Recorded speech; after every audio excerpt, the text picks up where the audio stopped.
Par ce jour de septembre, où le vent tendrement redonnait la chanson du bonheur.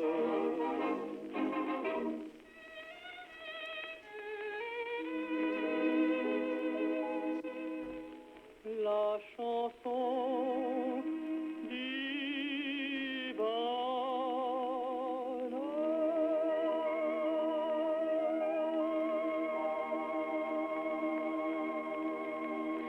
Suzanne, vous l'avez chanté cette chanson du bonheur, qui était interprétée par Jean-Pierre Duget. Certainement, je l'ai chantée avec beaucoup d'autres parce que l'occupation ne nous empêchait pas de chanter. Suzanne, il y a un souvenir extraordinaire aujourd'hui que vous allez rappeler à tous nos auditeurs. C'est il y a exactement 40 ans, là, 11 mars. Il faisait gris, il faisait très froid. Et puis Suzanne est arrivée devant l'église Saint-Georges dans le 19e, dans un fiacre, oui, dans un fiacre, tiré par un beau petit cheval, dans une merveilleuse robe de mariée. À côté d'elle, Gilbert.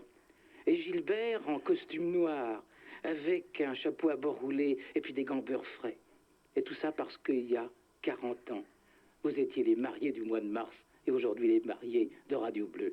Suzanne, vous vous êtes rencontrés comment? C'était assez spectaculaire, je crois. Oui. Hein? Eh bien, nous nous connaissions de vue parce que nous habitions des immeubles voisins, mais ce sont les alertes qui, en fait, ont permis de nous rapprocher parce que nous nous sommes retrouvés dans le métro pendant quelquefois des moments très très longs.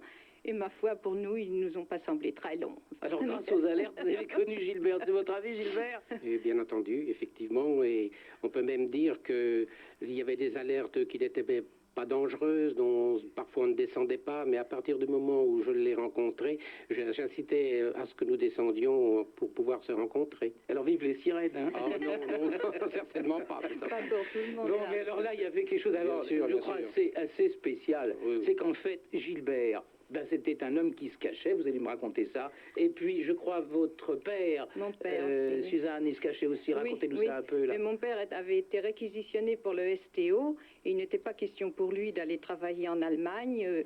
Double raison, mon père et ma mère étaient tous les deux orphelins de la guerre de 14. Donc, il n'était pas question du tout que mon père aille travailler en Allemagne. À partir de ce moment-là, il a dû se cacher. Et Gilbert aussi? Et oui, faisant partie de la classe 42, j'étais obligatoirement obligé de travailler en Allemagne. Et comme je ne voulais absolument pas y aller, la meilleure façon de s'évader était de ne pas y aller. On était sûr au moins de réussir l'évasion.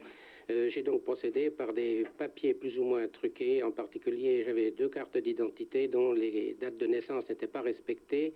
Et ensuite, j'ai pu avoir d'autres faux certificats. Mais en 43, tous les mois, nous avions des super contrôles et nos papiers devenaient caducs au bout d'un mois.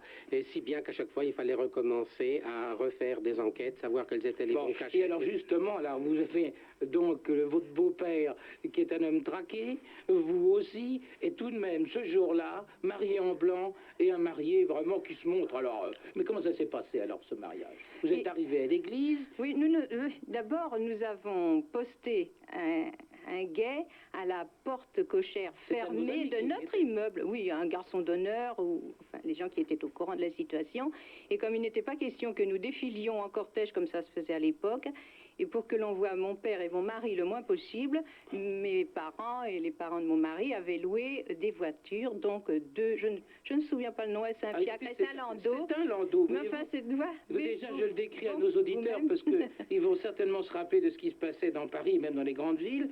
Alors c'est un landau, alors on voit une lampe à huile sur cette photo, on voit évidemment Suzanne qui est délicieusement jolie dedans avec un petit diadème, c'est très joli. Et alors, on voit également le cocher, mais le cocher il est moins drôle parce qu'il il n'avait pas de chapeau claque. Hein.